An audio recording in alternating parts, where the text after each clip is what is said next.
Hello, let me check this out. Hi, thank you so much for coming out here today. I'm getting used to the sound of the microphone. I'm so excited to be here, and also thank you so much for waking up so early. I know it's not everybody's jam, but I'm a morning person, so I'm excited to be here. Usually my mornings are very quiet because I'm kind of lonely in my little studio, so I'm pretty excited to be here. I've been to Creative Mornings a few times already, and it's always so inspirational, and so I always leave kind of feeling like I got a perspective of somebody else's life. And so I'll do my best to kind of give you a little glimpse of what my work is about and what I'm about. Okay, I'm Ola Volo, and I work in a folkloric Eastern European and Canadian style, kind of like the two cultures merging together. And so originally I was from Kazakhstan. Thanks for the introduction, Mark. Of course, that became a huge influence on my work, but I'll get into that later. I'm using cue cards today. So this month's topic is work. And as I was saying, like, I love what I mean, you hear this all the time, but I love what I do, I really do. But I think about it all the time. I talk about it, I research about it, and like I obsessed about what I do because I can't help myself. So I'm excited to kind of go into how I came to that. I came there. So I am originally from Kazakhstan. Oh, sorry. No, it's going. Is it? Yeah. It's going? Start slowly. There you go. Awesome. I wanted to share this piece with you as one of the first pieces of mine because it became although I've done so much work in that style before this particular book, it became an important part of like the rest of my work that I started doing after this. So this is a book that stretches out 28 feet, and it's an accordion book. And what it does is it just tells a story like you can literally walk through this book yourself and read into a story that doesn't have any words. But what it did for me is it opened up, it kind of cut down barriers of language so that this story could be interpreted anywhere in the world and by anyone, regardless of age or nationality or language. So it kind of became a way to break barriers, but also a way to understand what I wanted to do with this work, why it was so important for me to look into a way to communicate with people rather than through a visual narrative, and the importance of it. And so of course, because I'm not originally from Vancouver, Canada, my family is all over the world, from Germany to Poland and Kazakhstan. And in some way, having visual narrative work kind of allowed me to communicate to my family all over the world, and also kind of eliminate the distance that I felt that was kind of building up as I was growing up here. So yeah, it kind of became, this allowed me to broaden my stylistically to become stronger, but also to sort of build on a visual dictionary that I was able to think about the way I think about the ocean. It was like very detailed, and the trees, and how, just how these characters paired up with each other. So a little bit about my background. I'm not going to go too much into it, but a couple of things that really shaped me. I was born in Kazakhstan. My mom is Russian. My dad's Russian. My mom's Polish. We're here. And so when we came, I was born and raised in Kazakhstan, but I grew up in Canada as well. So there was definitely a confusing mix of languages and cultures that I was trying to understand and reflect on.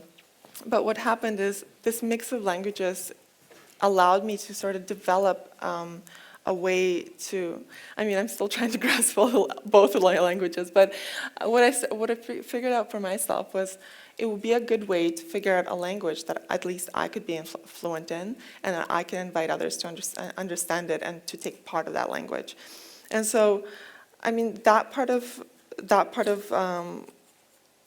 think it was bound to happen to sort of draw back from your origin. I think we all look back and see what really shapes us, what kind of stories, what kind of patterns, what kind of culture. So when I was remembering my time in Kazakhstan, there was so much about, the Mongolian yurts and the Persian rugs and borscht and cabbage rolls and Soviet cartoons, and sort of that as a mesh, it was such a bizarre combination to be in, a very multicultural space, and also reflecting on that as a Canadian, and because so much of my influence comes from Vancouver.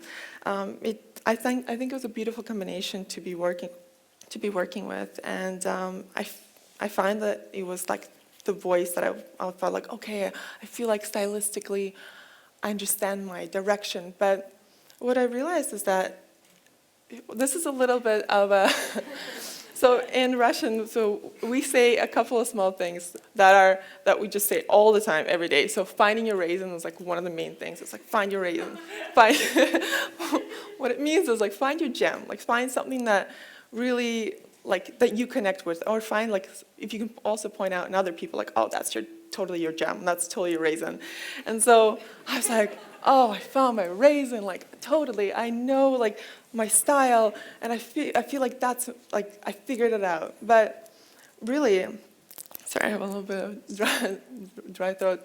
But really, what it wasn't the actual style. Style was just a tool that I was using but it was like the stories that I was constantly either listening to and reflecting on, or it was my stories that I was reflecting on with my style. So the style wasn't the real gem. It was the stories plus the style that really helped me understand what I wanted to do with the work.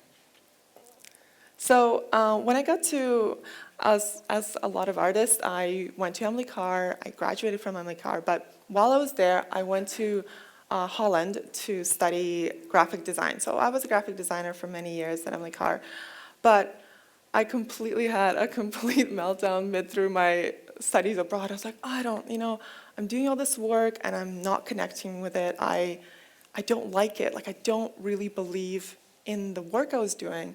And so I kind of started to lose my creative voice. I was like, why am I doing this work? So I kind of started from the very bottom again. I was like, well, why did I love art to begin with? Why did I get into this hobby, into this passion?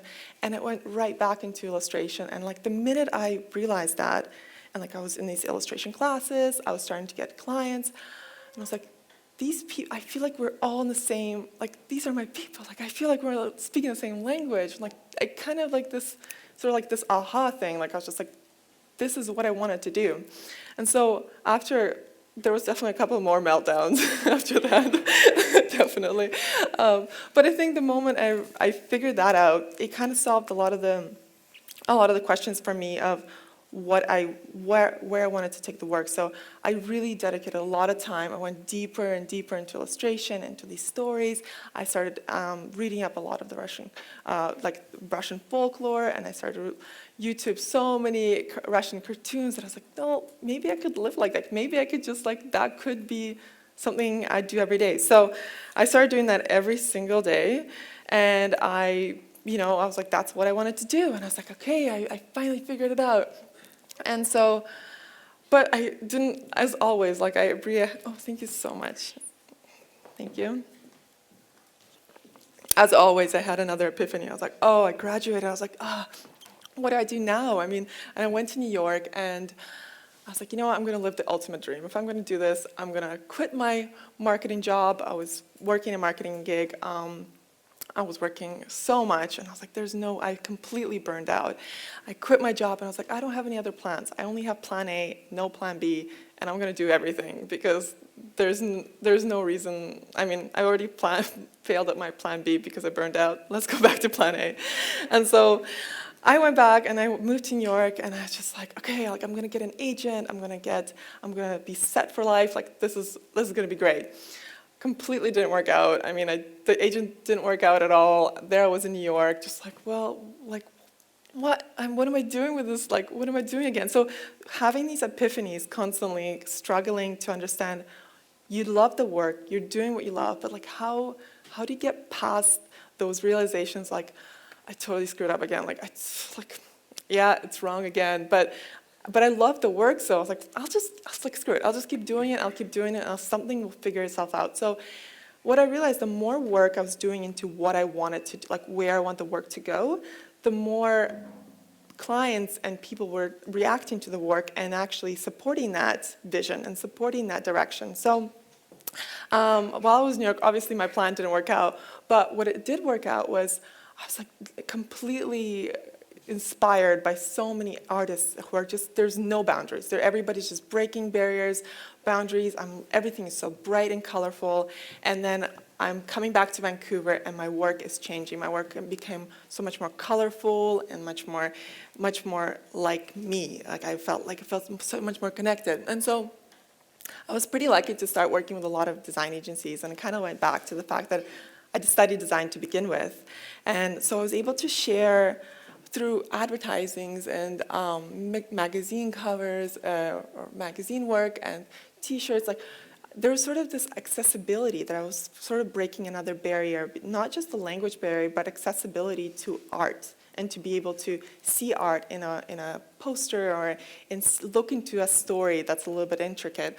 I really think it kind of helped me explore my style more, like as I was doing all this work, I was also kind of figuring it out. Like I'm still figuring it out, but like figuring it out in a way that also you kind of take on people with you on that sort of journey. So through advertising, I was able to think like I used to, like kind of like in a design way, but also tap into that artistic passion that I was. So the two finally collided for me, and I was like, okay, I think I figured it out. Fine, like this is all I need, and I'm going to be doing this. And I was like, and then as time went by, I was like, there's something missing again. Like there's always these like, what's next? What's next? And so I started to do more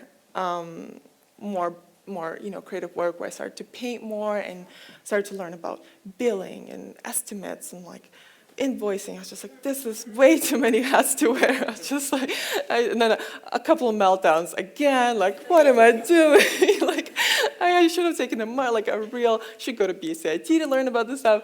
So completely another one of those waves, and I'm kind of like, oh, like running your own, wearing a creative hat, but also being an entrepreneur, I think has to have so many roles that you have to find that something that you love about it. Like, don't love writing invoices, but I found a way to love it. Like there's programs that make it easy, and so I like learned to love it eventually.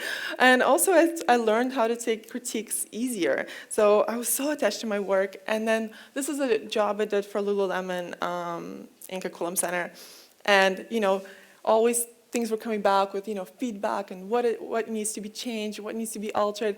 And because doing so much work, I didn't become so emotional about it. It became sort of like you take it with a grain of salt, and you start to take it and then see how you can come to like a happy medium, I guess.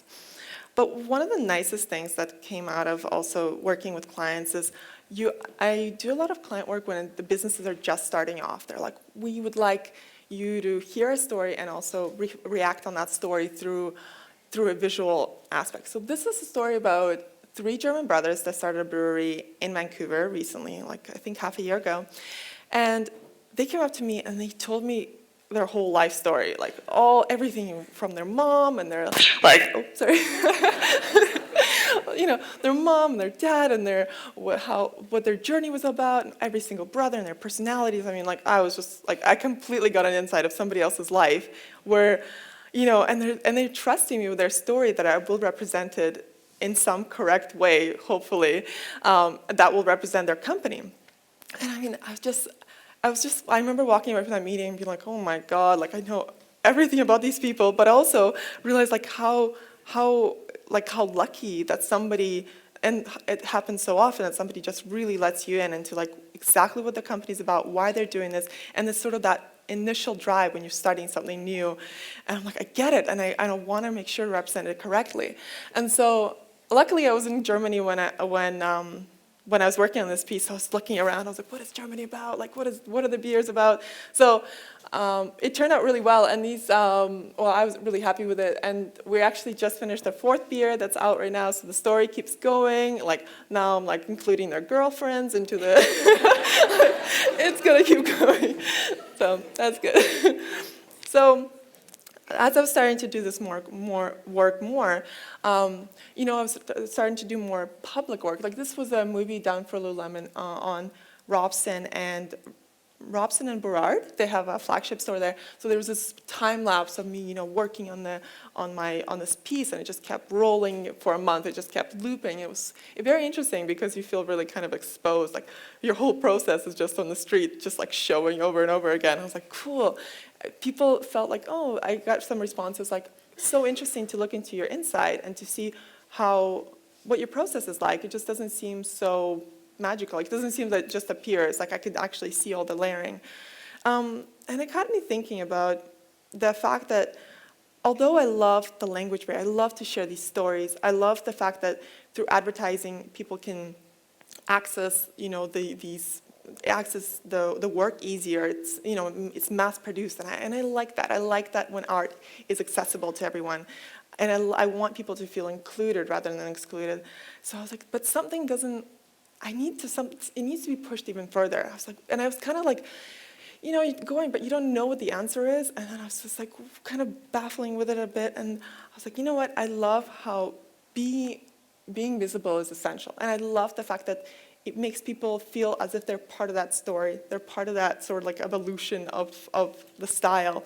So luckily I stumbled upon doing more public artwork, like mural work. And so I started this piece is up in Point Grey, or down in Point Grey. It's right by the ocean. This is an interesting process here. I was on those rocks for, I think, a week, and the tide would wash in, and I would just be like, oh, damn it. and the sun would be down, and then the tide would be up, and then I'd be there trying to work, and I'm kind of like with my paintbrush and my spray paint. It was a lot. But I love this piece because it kind of, it's a little bit hidden. It's on the beach, so you kind of stumble upon it, and it shapes that area. It creates the sort of energy that you can't, of course you can look away, but you have to react somehow to it, or at least look at it and appreciate it or not appreciate it. But whatever it is, it takes over space and shares it with people that maybe didn't expect to stumble upon it. And I also had pleasure working on private commissions as well. This is for Chip Wilson's workout area, gym. And it was His house? yeah, I spent a nice week. Very nice house. Pleasure working there, but it was also, creating a piece that was going to be for some audience, and I'm probably never going to see this piece again in person. Maybe if I knock on the door enough, but in some way, it shaped a gym area. I mean, it kind of like, it changed the mood, it changed the energy, and there's like this mirror that goes, I guess it got cut out, but there's this mirror that it reflects and kind of takes over this room, and you can see this piece from the outside, like from the street. So in some way, it kind of like brings, you are responsible for the energy that's going to be in that space. This is a piece for Hootsuite. This is where they do their interviews. I was just like, I don't know what they're getting into. They're like this crazy tea party, these crazy animals getting wild, and it's like, well, what do you like? Tell me about yourself. So I'm very curious how those interviews go, but pretty well, because there's a lot of hiring that goes down there. So that was a great piece too, because I didn't know much about Hootsuite at the time, but I knew it was about communication, and I knew it was about sharing and making sure the energy was up in the space. I kind of like felt really young, but I didn't know much about the company really, because it was a while ago. And so this kind of allowed me to run freely with my story, and then people, however they interpret the story is up to them, because there's no words that are attached to it. So it kind of breaks those barriers and opens for discussion, and kind of makes, I think it brings people together even a little if they're in a space and they could talk about the story. And I love hearing misinterpreted stories. That was my favorite. And of course, doing this for a while, I like there's always interesting collaborations that happen throughout time. But one of my most exciting for myself recently collaborations with this one. This is as you can see, like right in the corner there's a small guy right there, so you could tell it's like it's a 100-foot mural. This was done in Portland in August, so the end of August we worked on this, and it was a collaboration between a typographer and an illustrator, and so it was a festival of murals. And it completely shaped the city. This public artwork changed the vibes, changed the city, and also it was such an honor to give a little bit of my vision that kind of was just something that came from imagination, a story a style that I was just baffling, just trying out, that evolved into all this artwork. And then I was able to share it with the city of Portland after, sharing some work with Vancouver. And I think that really drives me about sort of pushing those boundaries and work, like things that I completely have never done anything this big, but I pushed my boundaries of work, and it kind of opened up a window for me of the kind of jobs I would want to have later on. So I'm really happy with this piece. I think it turned out really great. But of course, so much of the work, I really want to thank, I have a very good support system, of course. Like my parents are very supportive, my friends are supportive, and I have so many mentors that I look up to. So from the beginning, I was always looking for mentors. So I think that's one of the main reasons I feel so confident whenever I'm stumbling on those big, melting points where I was like, there's no way I can go on. And then I just reach out, have a chat, and everything is back on. Like everything's fine, just keep going. There's sort of that feeling. So I have those a lot. This is actually my parents giving me a little hand. Not all the work is done by me, most of it, but there's definitely moments when I need a couple of extra hands.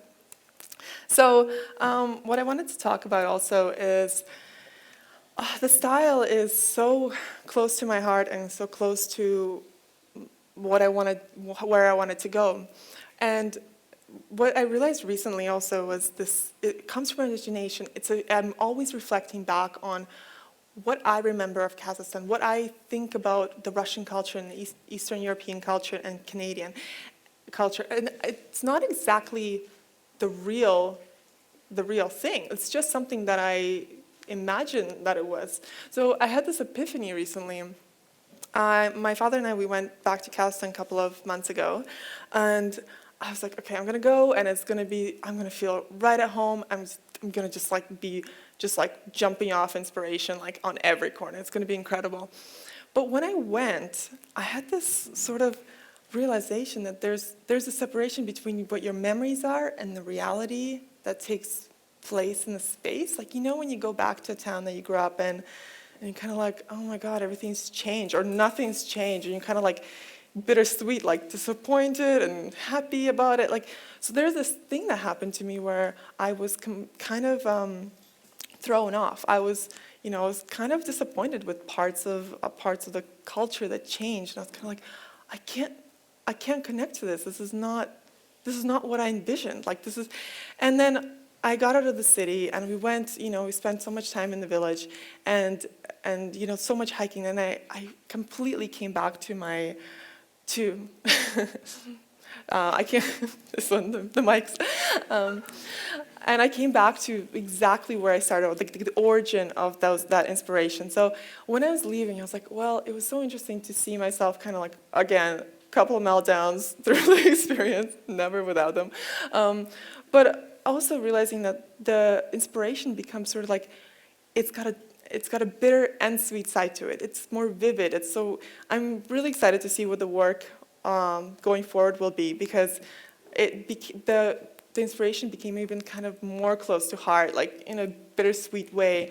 And so we'll see how it goes. So my last advice from Kazakhstan is, we say this a lot, don't pull a cat by its tail. It means don't procrastinate. And I don't take my own advice ever. So, well, that, I procrastinate all the time. But this is interesting because I think with a lot of work, instead of, if you want to be working into or if you have a vision, get on it now. Like the idea of, I think that's why I don't take any days off. It's just like I feel like I need to get this vision going and finish it. So that's what I wanted to leave you off. So make sure you go for what you believe in. And thank you so much for coming over. Thank you.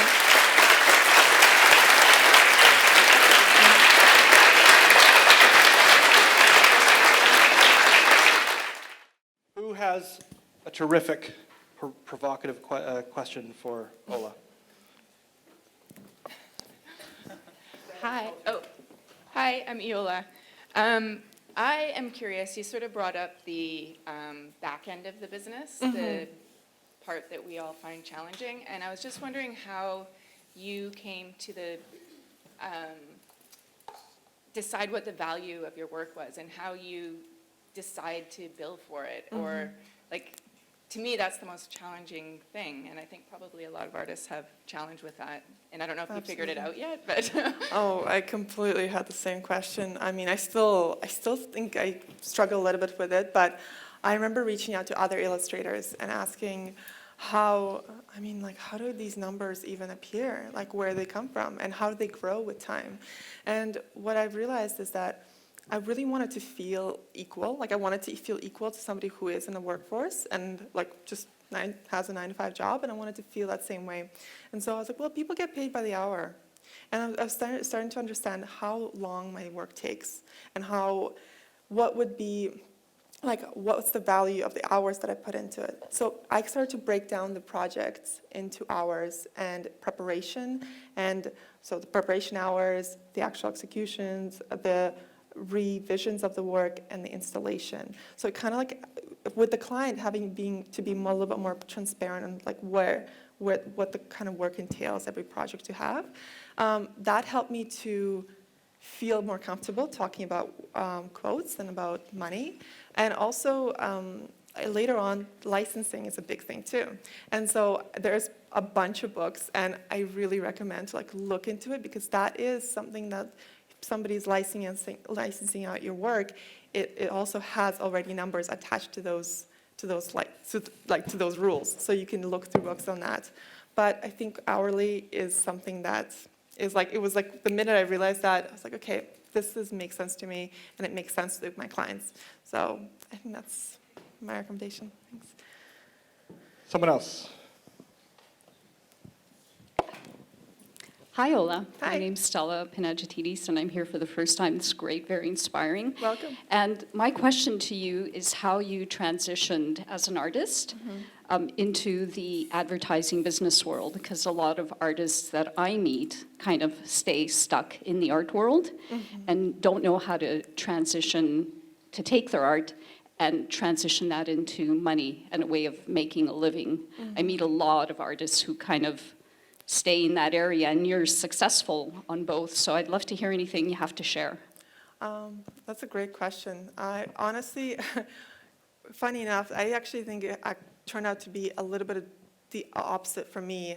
Starting from, because I learned so much about design, I was so driven to be like, I want to work with magazines. I really want to work in that. Like, that was my initial goal. And I think the style kind of matched the style matched.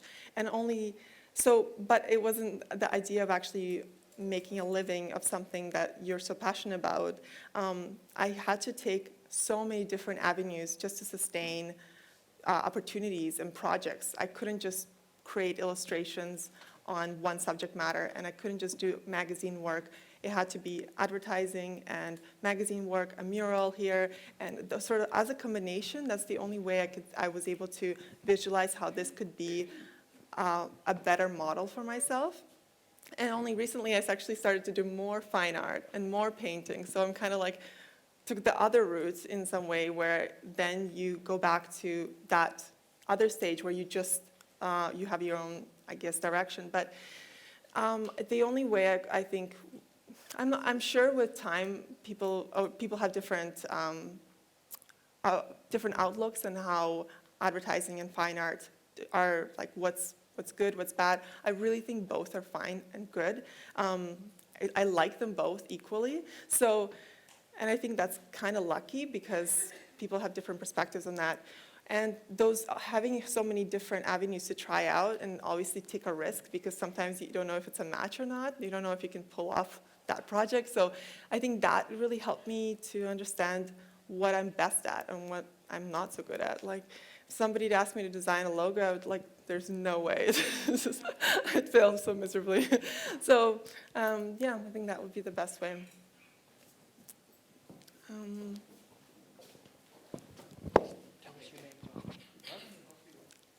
My name is Raymond. I'm just wondering, have you ever had a moment when you watch the balance of your bank account keep dropping? And this is really provocative. You ask for provocative questions. What? So you watch the balance of your bank account keep dropping and you became depressed and lost confidence, whatever. If so, how did you get back up? Remember, your parents are here.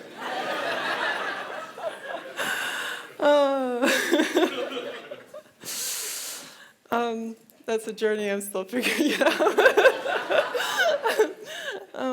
Yeah, I really think having the right, yeah, like this is kind of the setting with such a creative mornings, with having so many people driven and motivated in that kind of sphere. That's who you should always be around. That's who the people you should be surrounding yourself with. And just, I really think there's just no room to be doing, I mean, I have these ways all the time, but that's on my own. Like, that's what but making sure that at least the people that you are surrounding yourself with, and that's the kind of the key. And the support system is like, that's why we're here to connect. So I'm so happy to be speaking here because I'm like, this is all the people that I want to get to know. So that's, I think, in a nutshell. Saw a hand over here. Oh, Thank you. Hi. Hi, I'm Susan. Hi. And I wanted to thank you for sharing that you've had breakdowns, that you go through breakdowns, which I appreciate. It's not easy to share. But my question is, when you go through them, what is it that enabled you to go from being in the dark and down spot? How did you figure out how to move forward? And then how did you move forward with it? Yeah, that's a really good question. I think that's very personal. And I'm thank you so much for asking, because I always wonder, like, does anybody else go through this? Like, I was so embarrassed about these, like, yep, 100%.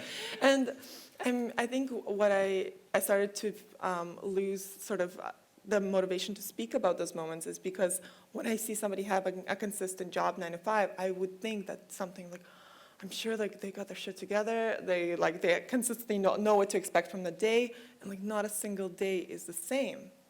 So I think I was so embarrassed by those moments. I was just like, I can't talk about it. I have to be stronger. But really, I think in those when everything freaking sucks, like everything is just horrible. I was just like, nothing is working out. The ideas are not coming. I was like, I don't like. Maybe that's it. Maybe this is it. Like, maybe this is where I draw the line. Like, this is where I finish my career. I have that, like, all the time, actually. But I think it's those ones where just, like, you just need to recharge. I need to physically leave the city to actually cut myself off from this mindset of work. And I didn't realize, I was like, maybe I'll just take a weekend off. And I'm always on my phone. I'm always doing that, like this. There's actually a physical separation that maybe that's why people have to, they live at home, work in this area, maybe, or have a studio, or that I think is very important, so you can actually go back to your core. But getting out of the city is like, it's like, I feel like I'm always reborn. I'm like, oh, like I'm back. Like my career was not over. It's just like, I'm back. So I think that's the actual, when it gets really bad, I was like, that's it, I'm booking a ticket. Like, I'm going to Serbia. So yeah, I think that's, So go to Serbia. yeah. One more. Good question. Who's feeling strong? First person to stand up with confidence. Oh, Katie. that was a tie. We'll do both of you. That was a tie. Hi, Ola. Hi, Thank Katie. you so much for sharing. Your work is absolutely amazing, and I love getting lost in it. And I'm really curious to know, like, where do you see your work going next? Like, what's your ultimate dream? Is it getting bigger? Is it turning into a motion picture? Oh, that's a great question. I always think like, what's next? But the opportunities, they seem to organically kind of come lately in the past couple of years. The boundaries keep getting pushed, but I would absolutely love to see the work animated and to see people actually interact with the work. That would be incredible. But also, it would be wonderful to also go deeper into patterning and understanding how cultures influence how patterns are shared throughout the cultures, and maybe even, I know it sounds maybe not as the most exciting, but like actually spend a lot of time researching much more and going deeper into like just becoming a pattern fanatic and cultural fanatic. I think that's where I want to go later on, into being an expert in something that I love so much. Yeah. Thank you. I'm Katie. That's good. Last question.